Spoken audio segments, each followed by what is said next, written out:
If you ever want to trade tactics,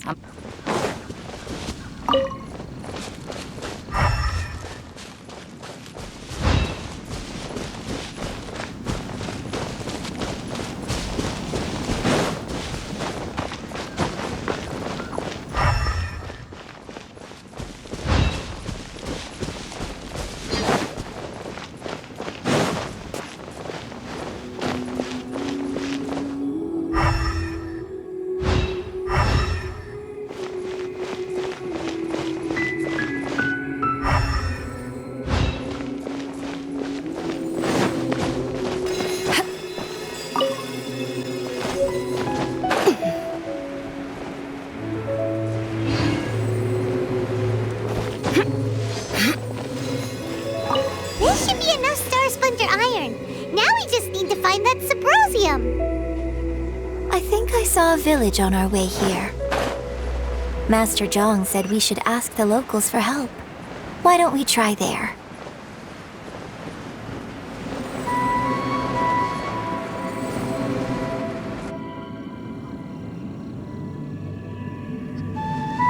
Hey, there really is someone here. Yunjin, looks like you were right.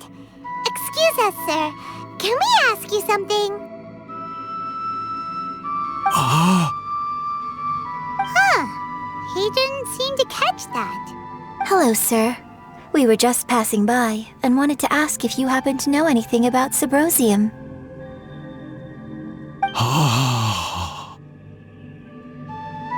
Is he trying to tell us to look for clues in the village? Well, Shenhua, Yunjin, let's have a look around. Sorry, you can go ahead without me. I'd like to have a word with this gentleman. If that's okay with you, Uncle Mingjin. It's... Shenhe. Shenhe. You're alive. The rumors were true. So, all these years? I'm sorry, I don't know how to find Subrosium, but I think you can find some information in the village. This place is deserted now. No one ever comes here. So you can rummage around all you want. Huh? You know this guy, Shenhua?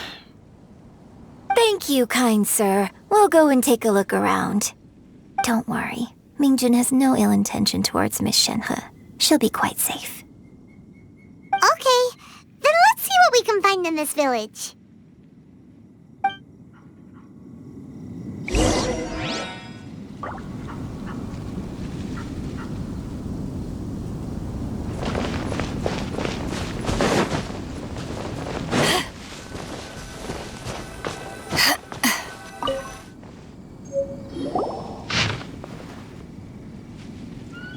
The remains of a god, an abandoned village, Mount Tianheng.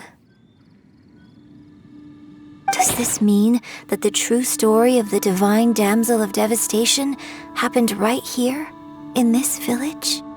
The time frame certainly matches, so it seems we're in the right area. Let's keep looking around.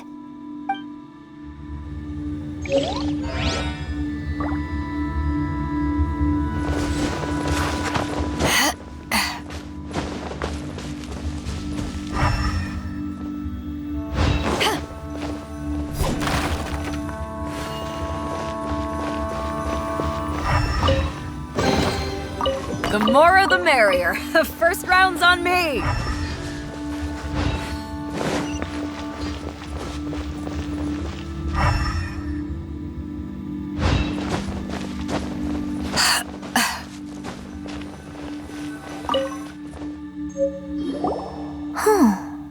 What's this?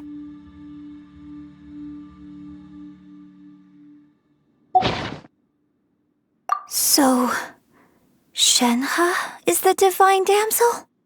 Now that I think about it, she does behave rather like an adeptus, and she is about the right age.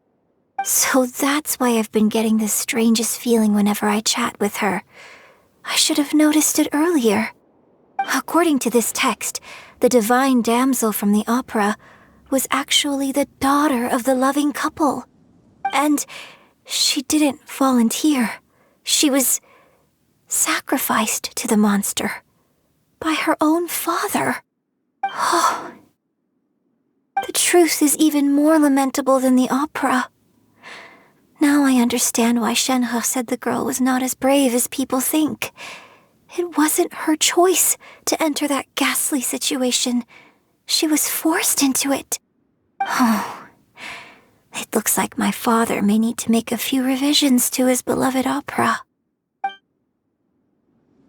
We looked everywhere, but still no mention of Sabrosium. Let's have a look over there.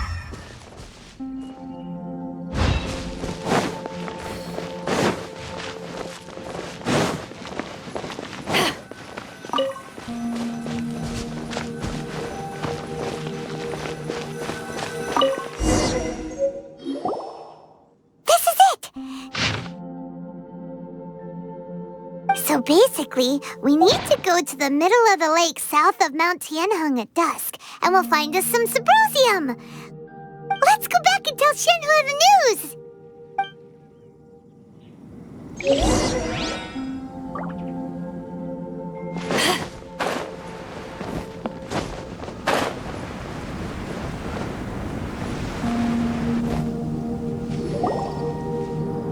One year when I was back visiting, I heard a story about a white-haired adeptus from a merchant passing by. I never imagined it was you. I was a very close friend of your father's. I could have stopped him from performing the summoning ritual. I had plenty of chances, but I couldn't bring myself to stand up to him. I just let things happen, let it all escalate. Well, we all know how that story ended. I bring flowers back here every year. And each time I wish I had a chance to apologize to you.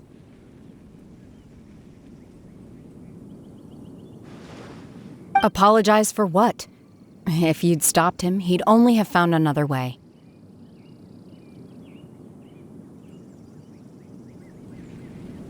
There is nothing he wouldn't have done for his true love. Nothing. Do you still hate him? I don't know what I feel. I'm told my fate is to bear the curse of calamity, so my master bound my soul with red ropes to curb my aggression. But it also dampened my emotions, making me dispassionate, like the Adepti. So if you ask me how I feel about the past, if I hate my father or not, the truth is, I feel nothing at all. It must have been so tough for you all these years. Shenhe, we're back! Oh, then I will leave you all in peace. Shenhe, it brings me some solace knowing that you are okay. I'll tell you more about the old times next time we meet. Thanks, mister. We found some info in the end.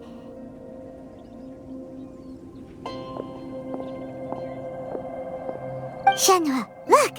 This tells us how to find Sabrosium. All we gotta do is go to the middle of that lake. Let's go then.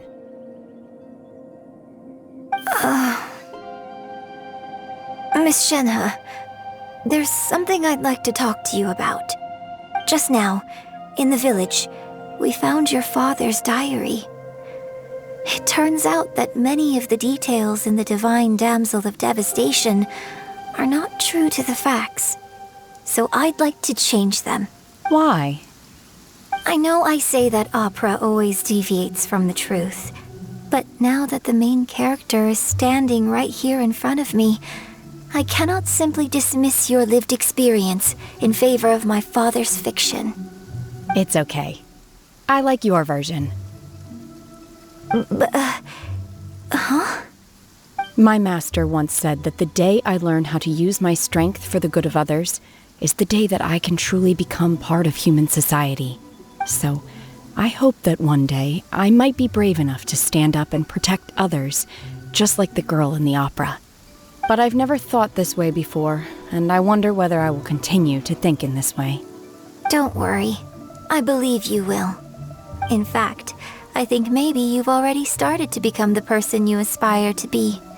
You just haven't had the opportunity to see it for yourself yet. Shenhua! Yunjin! Cut the chit-chat! Let's go! We can't let someone else beat us to it!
Cool.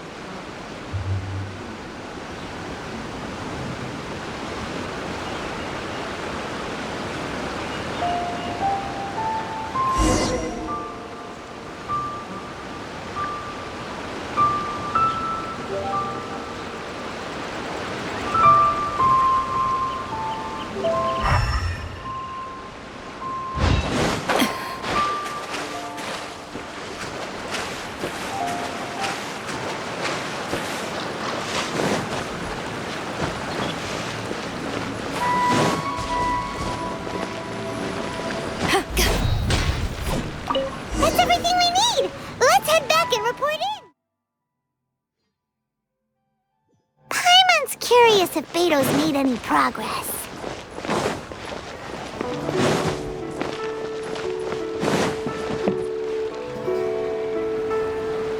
Yes! Yes! They have the audacity to go after anything! The 7 dragons, gods. No ancient artifact that relates can escape their greedy ambitions. Still, this time is different. Who do they think they are, going after the Abyss Order's treasures? Oh, Traveler, it's you. Huh? Ganyu, what are you doing here with Lan? Do you have a commission you need to post? Hello. We were just discussing the treasure hoarders. Yes.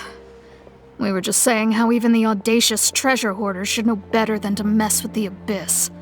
It's just too evil. But we recently received intel from the Ministry of Civil Affairs that 2 big-time treasure hoarders in Liyue and Mondstadt are planning some big joint operation. 2 big-time treasure hoarders? Yes. They're known as Big Sis of the South and Raptor of the North. Oh, Raptor! Paimon remembers he tried to run away from Amber in Mondstadt. You are correct.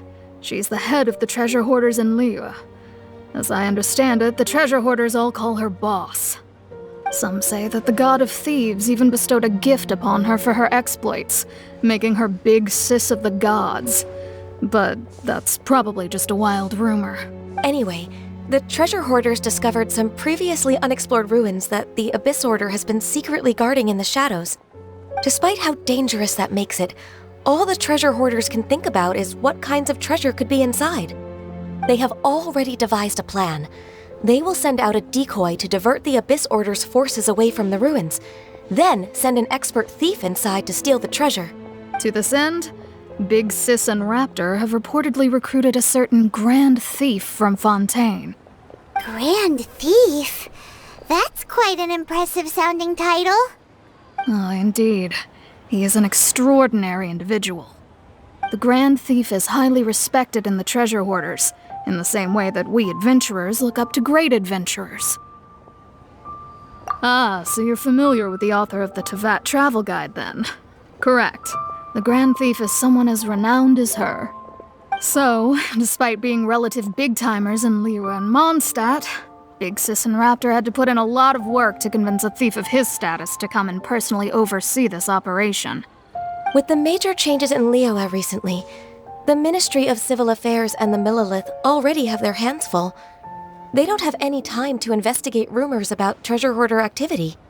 But anything related to the Abyss makes me feel like there is some unknown danger lurking beneath the surface.